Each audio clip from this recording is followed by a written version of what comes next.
Mesdames, Messieurs, bonjour. Il est midi, c'est l'heure du grand journal. Antoine Diouf. Au sommaire de cette édition, la construction d'un pont sur le fleuve Gambie, c'est la seule condition pour la réouverture de la frontière entre le Sénégal et le pays de Yaya Jammeh.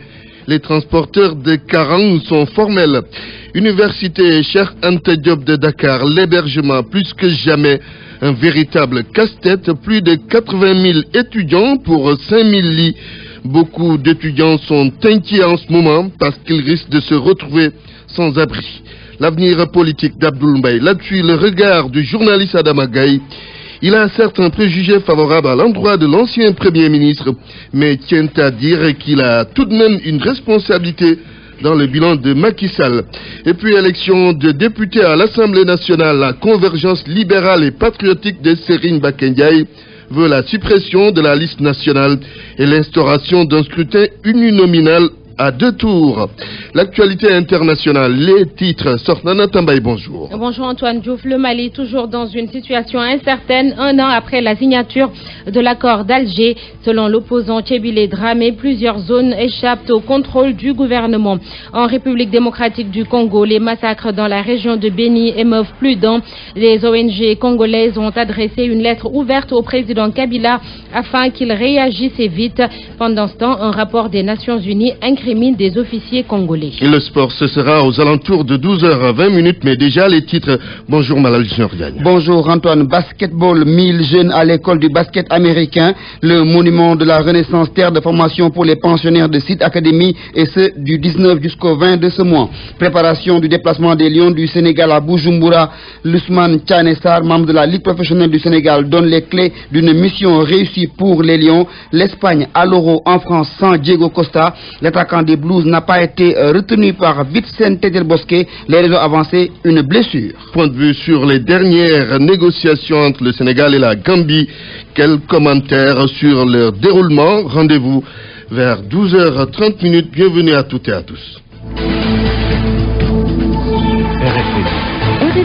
Antoine Diouf. Négociations entre le Sénégal et la Gambie. Les transporteurs de Karang sont intraitables sur la question du pont. D'après Pape Seydou Dianko, transporteur et maire de Karang, qui fait partie des initiateurs de la fermeture de la frontière entre le Sénégal et la Gambie, tant que Banjul refusera le projet de construction d'un pont sur le fleuve Gambie, la frontière restera fermée. C'est ce que dit également le regroupement des transporteurs de Kaolack. Correspondance Ibrahima Diamé. Le président de la gare routière de Karang, le premier à ordonner la fermeture de la frontière, est catégorique. Tant qu'il n'y a pas d'accord sur la construction du pont de Farafenni, il n'y aura pas de réouverture. Pape Seydou Dianko, en phase avec l'Union des routiers du Sénégal de Gorahouma, déclare l'avoir dit à qui veut l'entendre. Nous, on a dit toutes les autorités à haut niveau de le dire que nous n'avons pas accepté de négocier sans Yaya Jammeh qu'il revienne dans le pont. Moi, je l'ai dit dans toutes mes communications.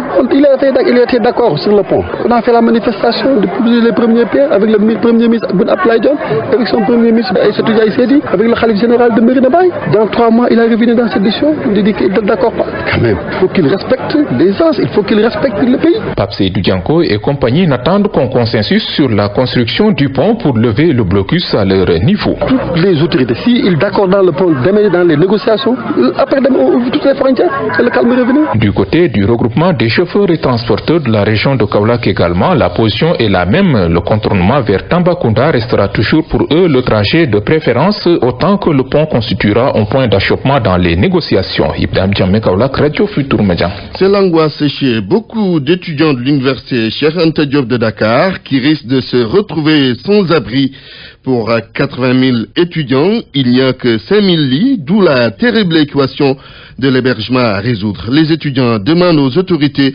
d'augmenter la capacité d'accueil du campus social.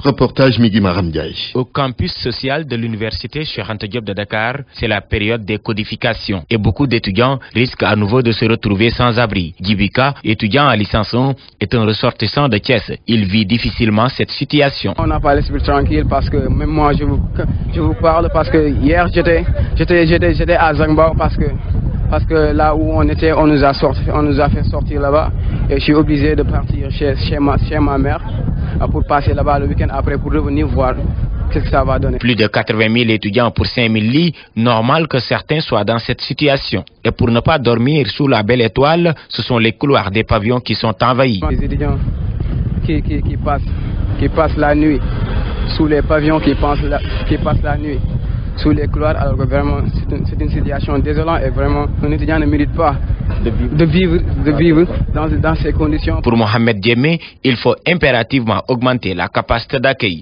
On demande juste au directeur du cours et au gouvernement de construire de nouveaux pavillons. Je pense qu'il y a un projet qui a été initié, mais jusqu'à présent, on ne sait pas où est-ce qu'ils en sont jusqu'à présent. Je pense qu'il y a lieu de construire de nouveaux pavillons pour au moins augmenter le nombre d'accueils de la direction du cours. Un problème cyclique qui intervient tous les ans, mais pour certains étudiants, l'université prévue à Diamniadio va certainement permettre aux autorités d'en finir une bonne fois. Et pour l'octroi de chambre, le COUD met en avant les critères d'excellence, mais il tient aussi de l'aspect social. C'est ce qu'explique le chef du département de la gestion des cités universitaires et de la vie estudiantine. Écoutons Khalifa Diagne au micro de Migui Maramdiaye. Les critères principaux pour l'attribution des lits, ce sont les critères d'excellence. En d'autres termes, chaque année après l'admission des étudiants à la première session, les listes sont transmises au COUD et le COUD les exploite pour fixer les ayants droit pour l'ensemble des établissements et l'ensemble des années d'études. Même pour les nouveaux bacheliers, on leur affecte les lits en fonction de leur classement d'orientation. Maintenant, à côté de ce critère social, il y a un critère de ce critère d'excellence, il y a un critère social. Le critère social, les grands bénéficiaires sont les étudiants handicapés. Ils codifient chaque année sans pour autant qu'il y ait des heures parce qu'ils bénéficient d'une politique de discrimination positive. Maintenant, pour le reste, on essaie d'apprécier sur le plan social et en rapport avec les responsables d'étudiants qui sont nécessiteux ou qui ne le sont pas. Pour certains, ils vont passer auprès des assistants sociaux pour subir une enquête sociale. Pour d'autres, ils vont écrire et on va étudier au niveau de la commission. Maintenant, c'est en fonction de leur situation sociale, en fonction de la sensibilité, qu'on va choisir certains parmi eux qui vont être bénéficiaires des lits. Et ça, nous le faisons même en rapport avec les responsables d'étudiants, qui ont aussi la latitude d'identifier des étudiants en situation difficile et de nous les proposer. Tous les demandeurs au plan social ne seront pas forcément bénéficiaires des lits. Il est 12h08, vous suivez le grand journal. RFM, fréquence de modulation 94.0, la radio en puissance. L'actualité politique. Antoine Diouf. Abdoul Mbaye est descendu ce week-end officiellement dans l'arène politique. Il a lancé son nouveau parti ACT ou ACT. Une bonne chose pour l'analyste politique Adama Gaye. Selon lui, c'est bien que les technocrates se mouillent un peu et cessent de se limiter aux critiques faciles. Le journaliste ajoute par ailleurs que l'ancien Premier ministre doit désormais reconnaître qu'il a une part de responsabilité dans le bilan de l'actuel régime. Adama Gaye est joint par Yoro Mangar. Il faut se féliciter déjà qu'il y ait un technocrate comme lui et je l'espère d'autres technocrates et cadres politiques et civils de ce pays qui s'engagent en politique parce qu'on ne peut pas se contenter de passer son temps à condamner et critiquer ce qui s'est fait et ne pas mettre la main dans la gadoue. Il faut donc quelque part s'engager, mettre en pratique les propos qu'on tient. Mais cela dit, il faut quand même relativiser les choses. Les conditions de l'engagement d'Abdoul Mbaye en politique peuvent poser un certain nombre de problèmes. Le premier des problèmes, c'est que Pendant 2 ans, il a été associé à ce régime. Il n'a pas murmuré quoi que ce soit contre ce régime quand il y était.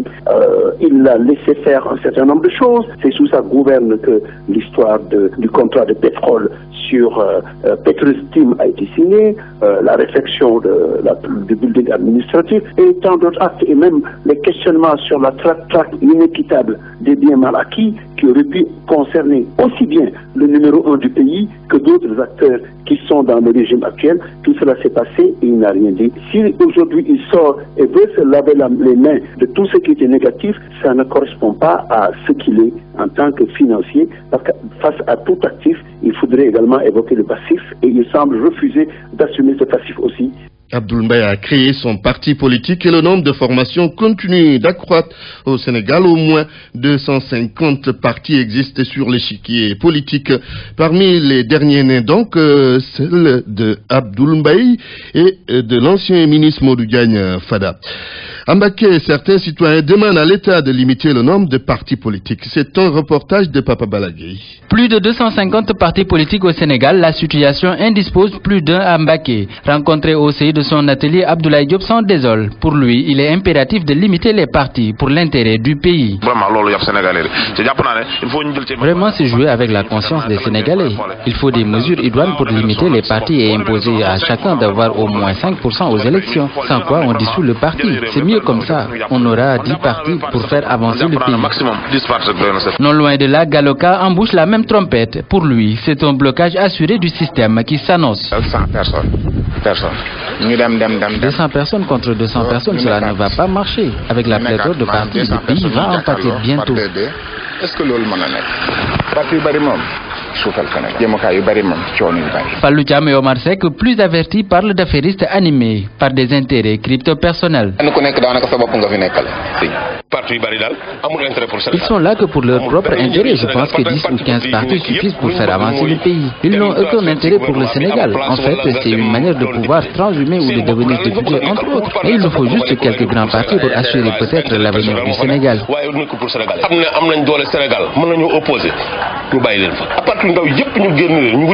Souvent dénoncé sur tous les toits, le mal persiste encore. Reste à savoir qui sera le prochain sur la liste après l'ACT de Abdoul Mbaye et le parti des réformateurs de Modou Diagne Fada. Papa Balagué, Mbacké, Radio Futur Média. Oui, parmi les dernières formations, donc, il y a celle de l'ancien Premier ministre Abdoul Mbaye. En politique, toujours, la convergence libérale et patriotique de Serigne Mbacké Ndiaye propose la suppression de la liste nationale et l'élection de députés au scrutin uninominal à 2 tours, mais aussi la réduction du nombre de députés qui serait de 100. D'après la convergence libérale et patriotique, une indemnité de cession sera octroyée aux représentants du peuple qui seront dotés de véhicules, carburants, ordinateurs et assistants parlementaires. Ainsi, le député conserverait son emploi, ses activités et viendrait siéger à l'Assemblée nationale en cas de cession. Par ailleurs, la convergence libérale et patriotique annonce la tenue de son premier congrès le 27 août 2016. RFM, la radio de toute l'actualité. Un conseil interministériel sur le bilan des campagnes agricoles et de commercialisation, mais aussi sur le programme agricole 2016-2017 se tient à l'instant à la primature. La rencontre donc est présidée par le Premier ministre Mohamed John Retard ou insuffisance des engrais dans la vallée du fleuve Sénégal. La direction de l'agriculture délivre les producteurs. Plus de 500 tonnes d'engrais urée sont enfin disponibles dans la région de Matam. Fini l'incertitude à Liban-Elian. Ils avaient usé de tous les moyens pour faire entendre leur cri de cœur. Engagés dans la campagne agricole dite de contre-saison, les riziculteurs de Matam ont vécu une longue période d'incertitude liée surtout à la mise en place des intrants. Insuffisance ou retard, la mise à disposition de l'engrais urée par exemple, est au centre d'une vive polémique. Mais selon l'encadrement technique, il n'y a jamais eu de péril en la demeure. Youssouf Gueye est le directeur régional du développement rural de Matam. À l'heure où je parle, nous avons mis en place 500 tonnes d'urée au niveau de la région. Et il y a encore des stocks au niveau de la région, sans compter les plus de 200 tonnes d'urée de la JICA qui existaient dans la région. Mais ils existaient alors que les paysans disaient qu'ils n'avaient pas d'urée. Vous savez, pour dire que l'urée n'est pas de qualité, il faut analyser le poids pour voir est-ce que le poids est conforme, et il faut analyser de façon interne pour voir est-ce que les nutriments sont dedans. Ils remettaient en cause la qualité d'urée que d'autres producteurs dans la région achètent et utilisent. D'autant plus que, en plus des 200 là, lorsqu'ils ont dit que c'est pas de qualité, nous avons amené à partir d'autres opérateurs 500 tonnes d'urée qui sont dans la région. Quelle est la situation de l'urée à l'heure où nous parlons dans la région? Dans la région, il y a un stock de 100 tonnes d'urée dans la région, éparpillées entre Kanel et Matam, qui ne sont pas utilisées encore. Vous savez, l'urée, c'est 3 applications au niveau du riz. Et actuellement, ils ont fait les 2 applications. Maintenant, c'est planifié. Nous suivons. Engagés dans le système de la double culture à la faveur des nouveaux aménagements agricoles communément appelés casiers, les riziculteurs de Matam peuvent donc pousser un ouf de soulagement. Matam, Ali Bandelian, RFM. Parlons de toute autre chose maintenant. La journée mondiale des télécommunications, c'est aujourd'hui le thème de cette édition, et l'entrepreneuriat dans le secteur des TIC au service du progrès social. Une occasion pour la RFM de s'intéresser aux petites entreprises du secteur des TIC. Beaucoup d'entre elles se heurtent à des problèmes de financement bancaire pour leur croissance. Ismaïla Kamara s'est rendu au CETIC de Dakar. À plusieurs startups sont inhibées donc par cet accompagnateur de croissance. Reportage. CETIC Dakar, en cette matinée de mardi, la plupart des bureaux sont déserts. Nombreux sont sur le terrain pour faire de la prospection ou exécuter leurs projets en cours. Sena Boutiam est chef de projet à Nelam Service. Elle nous présente cette start-up de communication digitale. Tout ce qui tourne autour du développement web et mobile, et tout ce qui tourne autour du design et de la production multimédia, et aussi la gestion de projet, puisque effectivement on accompagne les entreprises vraiment du début à la fin. Comme plusieurs startups du secteur, celle de Seynabou reste confrontée à l'accès au marché. Et ce n'est pas tout. L'accès au financement est assez difficile. Au niveau bancaire, il n'y a pas d'offre qui soit adaptée au fonctionnement d'une start-up. On a très peu de chances d'être éligible à des crédits de trésorerie ou quoi que ce soit. Et même en termes d'accès au financement de manière plus globale, la solution se trouve dans les fonds d'investissement, le crowdfunding et surtout la levée de fonds, soutient la chargée de communication du CETIC, Karine Vavasseur. On fait de l'accompagnement à la levée de fonds. On ne garantit pas qu'on va lever nous directement les fonds. Par contre, on garantit à l'entreprise qu'on va l'accompagner dans la mise en place de tous les prérequis à cette levée de fonds.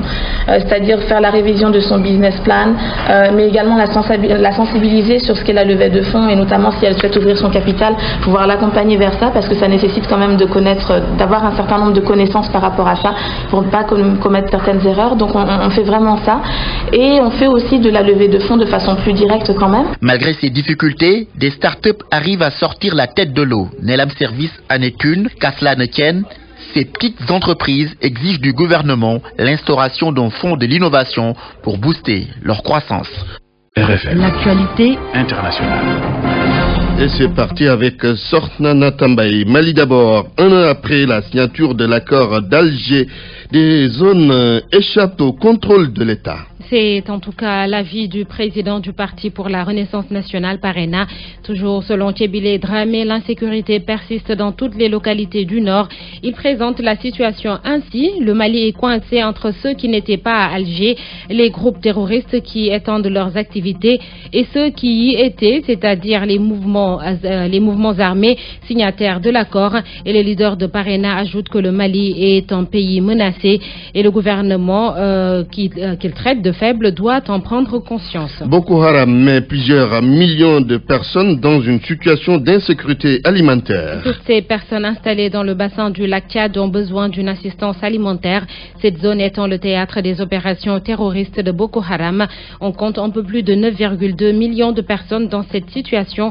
Les détails avec Oumou Kalsoumli. Les populations vivant dans le bassin du lac Tchad font face à une insécurité alimentaire chronique, à la malnutrition, et le conflit a intensifié de manière catastrophique catastrophique leur vulnérabilité, explique l'agence onusienne. Selon la même source, plus de 2,4 millions de déplacés ont fui leur foyer à cause des violences ou les mesures anti-insurrectionnelles occasionnées par le conflit de Boko Haram. Le secrétaire général adjoint aux affaires humanitaires et coordonnateur des secours d'urgence de l'ONU a entamé une mission de 4 jours qui le conduira au Nigeria et dans le sud-est du Niger, qui abrite plus de 200 000 réfugiés et déplacés de Boko Haram. Les 18 et 19 mai, il se rendra à Maiduguri, la ville berceau de Boko Haram dans le nord du Nigeria. Dans une déclaration unanime adoptée vendredi dernier, 15 pays du Conseil de sécurité de l'ONU se sont alarmés des liens entre Boko Haram et l'État islamique. Ils ont signalé que les activités de Boko Haram continuent de compromettre la paix et la stabilité en Afrique de l'Ouest et en Afrique centrale. République démocratique du Congo, le président Joseph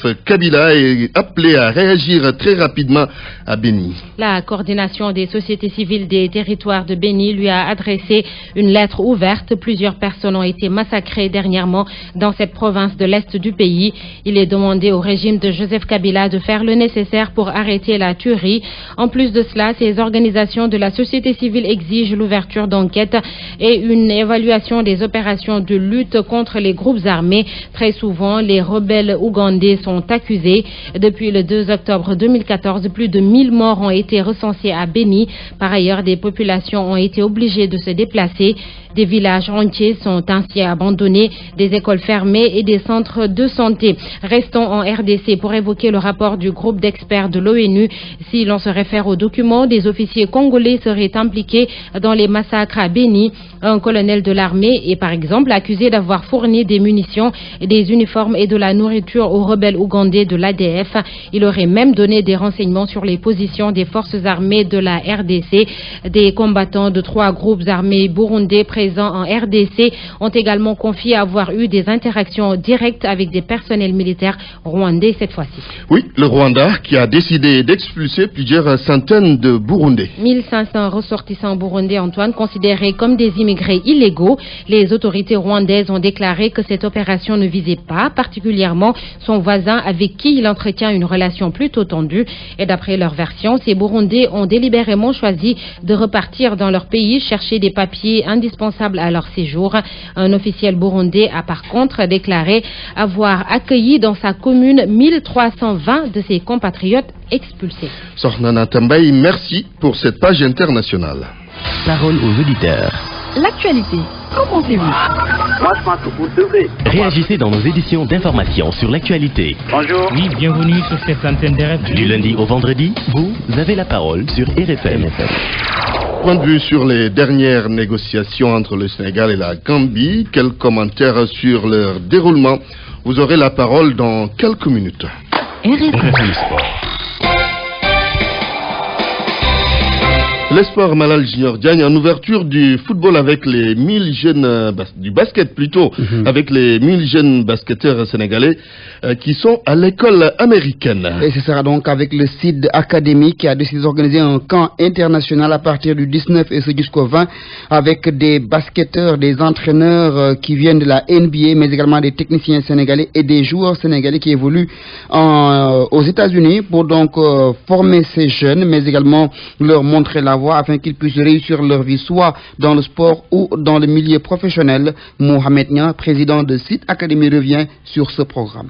Le savoir-faire et le savoir-être d'acteurs majeurs du basket professionnel mondial. Donc il met en interaction pendant 5 jours les coachs joueurs, d'anciens joueurs comme Martin Ndiaye, les joueurs en activité Gorgui Sidien de la NBA et de la NCA avec les campeurs, c'est-à-dire un nombre de jeunes que nous sélectionnons au Sénégal qui sont parmi les nouveaux talents, les espoirs nationaux.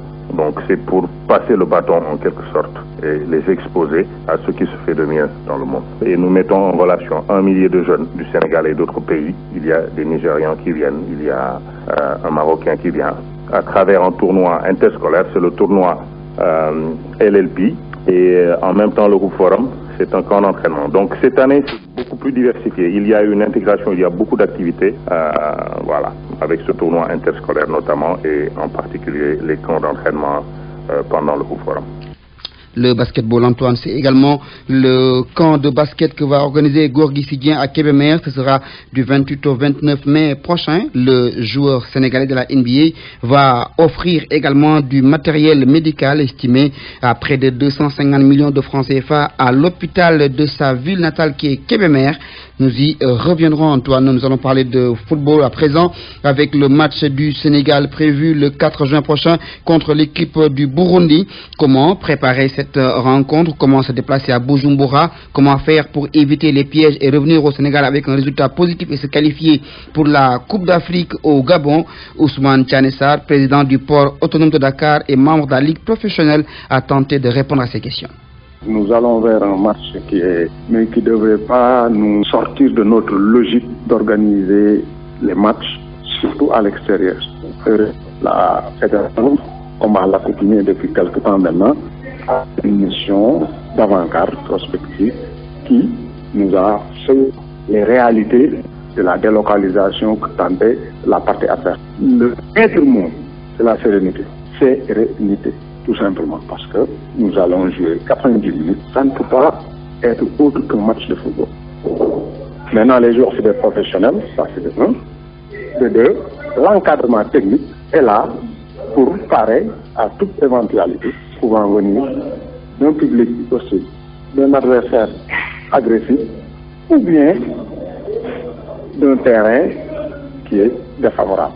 Sur ce plan-là, je pense que le staff technique, l'administration de la fédération ont pris toutes les précautions nécessaires pour qu'on puisse avoir un résultat favorable. Moi, je ne dis pas un résultat positif, je dis un résultat favorable, tout simplement. Parce qu'on n'a posé que d'un point pour nous qualifier. Et pour boucler, le football à l'étranger. Avec la Roja qui prépare l'Euro 2016, la sélection espagnole ira en France sans le buteur de Chelsea, Diego Costa, n'a pas été retenu par Vicente Del Bosque. Les raisons avancées, une blessure au jusqu'au jambier du joueur. Del Bosque a convoqué donc 25 joueurs, une liste publiée ce matin. Il a également rendu public une liste de 11 réservistes. Les Espagnols se préparent. Objectif, défendre le titre gagné lors de la dernière Coupe d'Europe de football qui va se jouer du 10 juin au 10 juillet en France. Malal Junior Diagne, merci. RFM, la presse du jour. La presse du jour, passée en revue par Yoro Mangara. Bonjour Yoro. Bonjour Antoine, bonjour à tous. Les journaux de ce mardi sont presque tous revenus sur les négociations entre la Gambie et le Sénégal. Les deux pays ont essayé de trouver une solution au blocus. Dans la presse de ce matin, à chaque journal sa propre analyse de la rencontre de Dakar. Certains, comme l'Observateur, pensent que les deux pays ont trouvé un accord sur plusieurs points. Le titre du quotidien du groupe Futur Média, Dakar Banjul, le dégel. Le journal parle même de levée du blocus avec le retour du tarif habituel. Yaya Jammeh va supprimer la hausse des prix du bac, écrit Grand Place. La une de Grand Place, Jammeh capitule. Le populaire de renchérir, la Gambie se met en quatre. Mais contrairement aux autres journaux, le populaire souligne que les négociations entre le Sénégal et la Gambie achoppent sur la réouverture de la transgambienne. Et selon le populaire, les points de blocage feront l'objet d'une nouvelle rencontre au mois de juillet à Dakar. Banjul a même invoqué le Ramadan pour tenter de faire fléchir Dakar qui campe sur sa position. C'est ce qui fait dire aux populaires que le Sénégal reste impassible. C'est le statu quo, s'exclame le journal Le Quotidien en rouge.